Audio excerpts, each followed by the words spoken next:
La segunda carta de Tesalonicenses en el capítulo 3 está siendo un reto hacia los ociosos, una exhortación en la cual es dirigida a aquellas personas que no eran responsables y estaban teniendo vidas caóticas. Una de las causas por las cuales probablemente estaban abandonando sus trabajos era porque pensaban que Cristo pues ya vendría pronto, ya había venido en ese arrebatamiento que habíamos comentado en el capítulo 2, en el cual se está hablando que Cristo ya había venido y que ya había sido ese arrebatamiento y habían sido olvidados. Y estaban dejando trabajos y sus vidas personales estaban siendo un caos. Pero una de las perspectivas que probablemente también podría haber sido es que estaban teniendo una práctica de cultura romana que se llamaba patronaje romano, una especie de sirvientes personales que vivían de las limosnas generosas de personas ricas que ocasionalmente les daban. Pero este tipo de trabajos también podrían traer hábitos pecaminosos con sus patrones, como el hecho de poderles conseguir prostitutas y actos indecentes en los cuales pues les traía vidas desordenadas. Es interesante cómo es que Pablo comienza este capítulo con dos afirmaciones en las cuales tenemos que tener en cuenta nosotros como cristianos. La primera es que dice el versículo 2 que seamos librados de hombres inoportunos y malos, porque no es de todos la fe. Quiere decir que en un momento de tu vida tienes que asimilar que el hecho de que todos estemos en una misma iglesia reuniendo y alabando al Señor no quiere decir que todos seamos salvos. Quiere decir que no es de todos la fe y que probablemente en muchos sea fingida y simplemente estén por otras situaciones menos la indicada que es nuestro Señor Jesucristo. Y esto es en lo cual es que no son salvos simplemente y tenemos que ser librados de estos hombres. Y la segunda es que probablemente siendo cristianos aún tenemos esa condición en la cual podemos desviarnos de la palabra del Señor y tomar decisiones no siempre correctas. Y a esto dice el versículo 5, y el Señor enderece vuestros corazones en el amor de Dios y en la paciencia de Cristo. Poder corroborarnos en esta situación que dice Pablo es poder enderezar nuestros caminos. Pero como no sabemos la situación del corazón y no sabemos quién es sí es salvo y quién no, pues nuestros frutos, nuestros hechos son los que muchas veces demuestran lo que hay en nuestro corazón.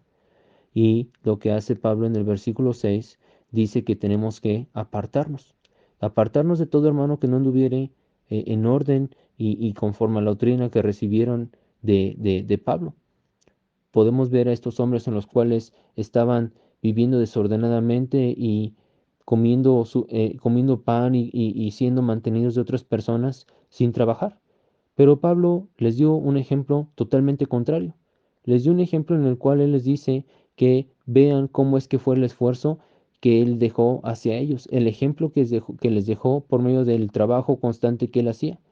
No fue algo fácil para Pablo poder hacer este tipo de amonestaciones ante ellos, pero de otra manera Pablo mostró cómo es que se tiene que hacer y lo hizo con el ejemplo.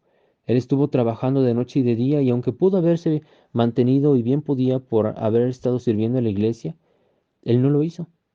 Él no quiso ser eh, incómodo para ellos y ponerles una carga, sino que él se esforzó por poderles dar un ejemplo de cómo es que deberían de ser para también bendecir a otros.